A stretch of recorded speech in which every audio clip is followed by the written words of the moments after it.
আপনারা এখনো যারা আছেন শ্রোতার মতো শ্রোতা অল্প হইলেই যথেষ্ট আত্মার খোরাক হয়ে যায়। বেশি শ্রোতা দিয়েও গান হয় না, বেশি মানুষেও গান হয় না। হ্যাঁ, অনেক ধন্যবাদ আপনারা কথাটা রাখার জন্য। বাবা আপনারা আরো যারা পিছনে আছেন আসেন, আগে আসেন। আমার মা বোন যারা আছেন আসেন, একটু আগে আসেন। ভাবুকের মুখ দেখলে ভাবের উদয় হয়। আর বিশেষ করে ব্যক্তিগত একটা কথা বলতে চাই, ভাবের অনুষ্ঠানে কখনো বাবা মঞ্চ চলে না, মঞ্চের মধ্যে কখনো ভাব হয় না। মাটি খাঁটি, এই মাটির মধ্যে বসলে একটা প্রেমের উদয় হয়। আমি আপনি সমান।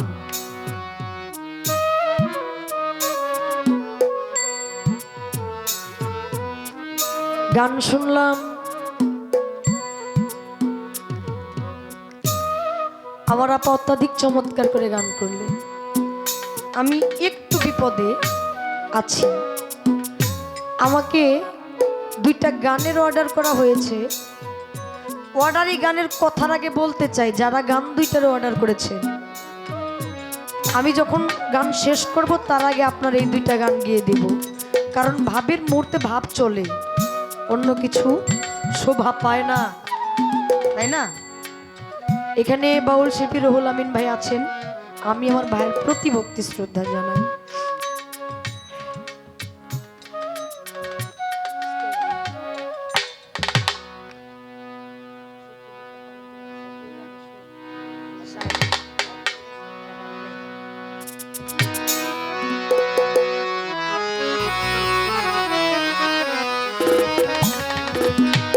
শিশুকালের ভালোবাসা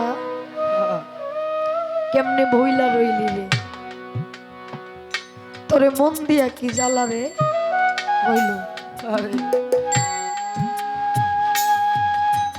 মন মন চলে মনের গতিতে, মন কারো কথা শোনে না। তাই তো আনারকলি ছবির মধ্যে বলছে, আমার মন বলেই তুমি আসবে।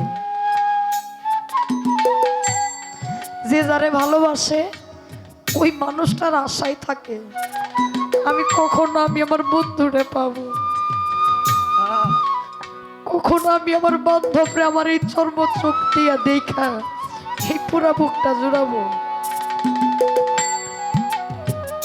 আমি এখন যে গানটি নিয়ে দাঁড়িয়েছি, আমার আপাও তার একটা গান করেছেন। সুমন ভাই আমারে বলছে, আপা একটা কথা চিন্তা করেন, সুমন ভাই থাকে প্রবাসে, ওই মানুষটার সমস্ত কিছু মেনটেন করছে, কিন্তু এই মানুষটা এখানে নাই। তার কলিজাটা পুইরা ছাই হয়ে গেছে। যদি এমন কোথাও যাইতো যে যাও আসার কোনো সিস্টেম থাকতো, আমার মনে হয় 5 লাখ টাকা খরচ করে হইলেও এখানে আইসা আজকের এই পরিবেশটা দেখতো, আমাদের সাথে বৈশা গান শুনতো।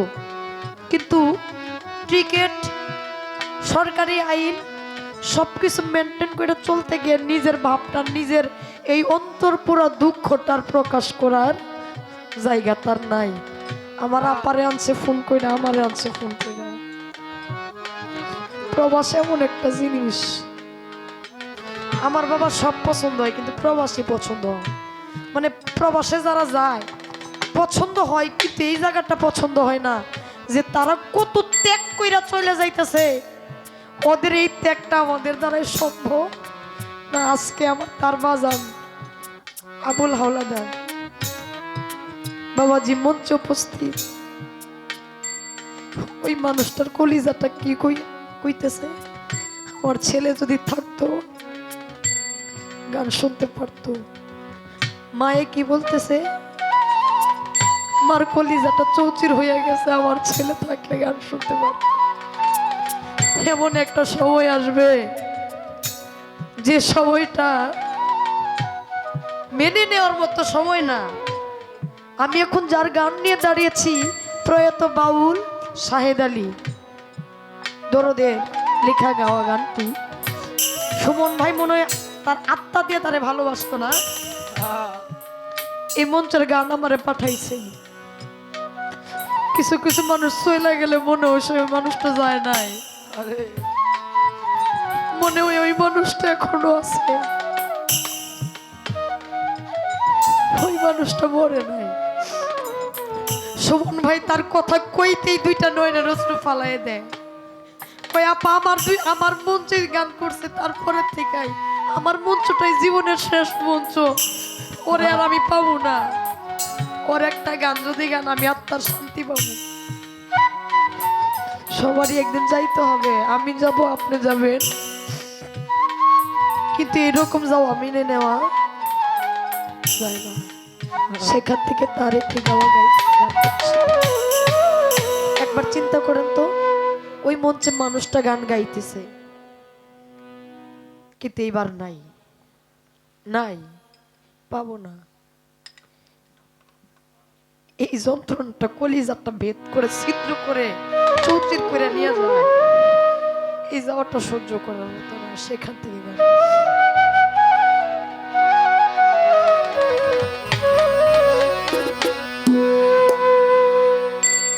জ্বলে পুড়ে হইলাম সারা, চিকি করে জ্বলে পুড়ে হইলাম সারা, চিকি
জগৎ ঘুরে আমি পাইলাম না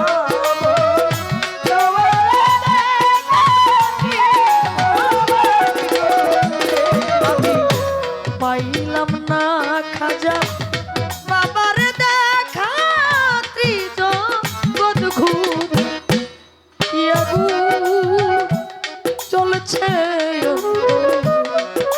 কি আগুন চলছে অন্তরে।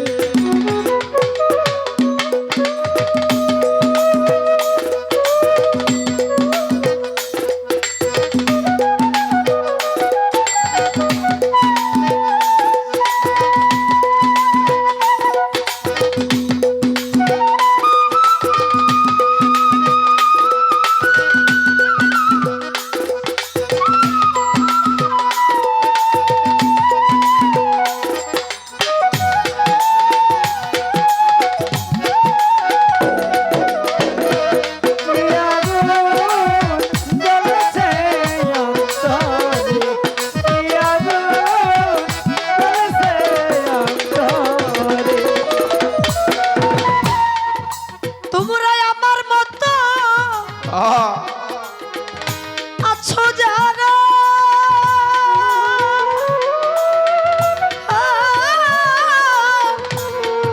যেদিন আমি যাব মারা রে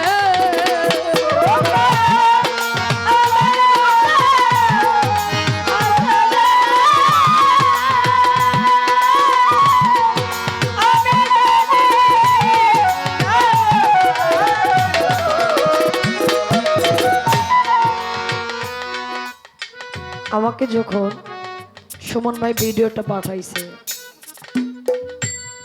কয়েক পাতার গান গাইবেন, এই মঞ্চটা আমাদের বাড়িতে ছিল,